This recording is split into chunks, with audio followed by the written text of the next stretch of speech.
ঋষি, এটা ডিউটি, আমার যেতেই হবে আমাকে।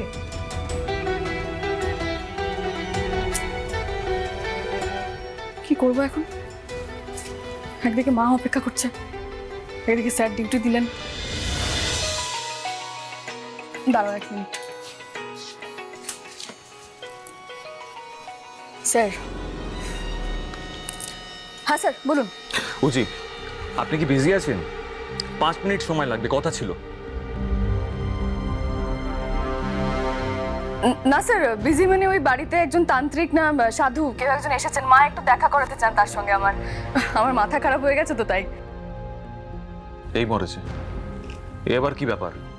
হ্যাঁ, আপনি তো জানেন মা কিরকম প্যানিক করে আমাকে নিয়ে সবসময়, তাই ওই একটু দেখা করার আছে, তো আমি দেখা করে তারপর আপনাকে কল ব্যাক করি স্যার। ঠিক আছে। উজি উজি, 1 মিনিট।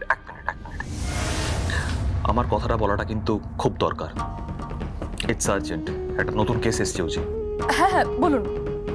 উজি, আপনি নিশ্চয়ই জানবেন, বড় বড় মন্দিরে পুজো দিতে গেলে বড় বড় লাইন হয়। সেখানে পুরোহিতদের হাত দিয়ে পুজো দিতে হয়, গর্ভগৃহে সবাইকে অ্যালাউ করা হয় না। বিশেষ বিশেষ ভক্ত ছাড়া সরাসরি ঈশ্বর দর্শন সম্ভব হয় না। সেখানে পান্ডাদের প্রভাব রয়েছে, যথেষ্ট প্রভাব রয়েছে। হ্যাঁ, শুনেছি স্যার। কোনো একটা ওয়েবসাইটে নাম রেজিস্টার করার জন্য অ্যাড দেওয়া হচ্ছে। তারা দাবি করছে যে মাত্র 15 টাকার বিনিময়ে 15 টাকা ফিস নিয়ে মন্দিরের ভিতরে, মানে একেবারে ঠাকুরের সামনে গিয়ে ভক্তরা সরাসরি পুজো দিয়ে আসতে পারবে। এত অবধি পুরো বিষয়টা স্বাভাবিক ছিল। बम भोले बम भोले अखंड मंडलकारं व्याप्तं जन चराचरं तत्पदं दर्शितं तस्मै श्री गुरवे नमः बम भोले। যারা যারা রেজিস্টার করেছিল তাদের প্রত্যেকের মোবাইলে ফোন আসে। তাদেরকে বলা হয় পুজো দিতে যাবে, সেই কারণে সিরিয়াল নাম্বার লাগবে। এবার সেই সিরিয়াল নাম্বার পেতে গেলে প্রত্যেকের মোবাইলে একটা করে ওটিপি আসবে।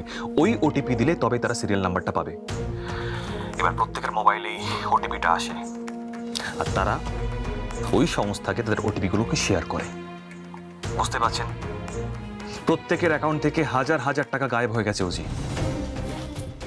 গড, মানে ঈশ্বরকেও নিষ্কৃতি দিচ্ছে না এরা। উজি, প্রায় 3.5 কোটি টাকা স্ক্যামিং হয়েছে। ওই সংস্থার এখন phone switch off, no trace. আপনি বুঝতে পারছেন, সাধারণ মানুষের এতগুলো টাকা চুরি হয়ে গেছে।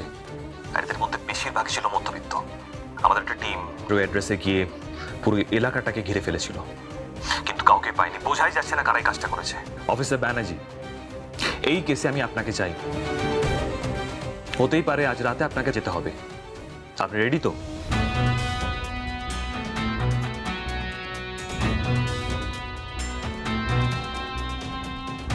নো প্রবলেম স্যার, আমি রেডি। আমি এই কাজটা মিটিয়ে ফোন করছি আপনাকে, ঠিক আছে?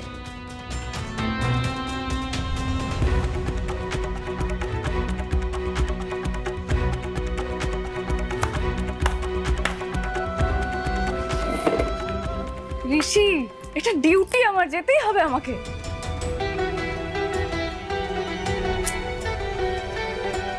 কি করবো এখন? একদিকে মা অপেক্ষা করছে, একদিকে স্যার ডিউটি দিলেন।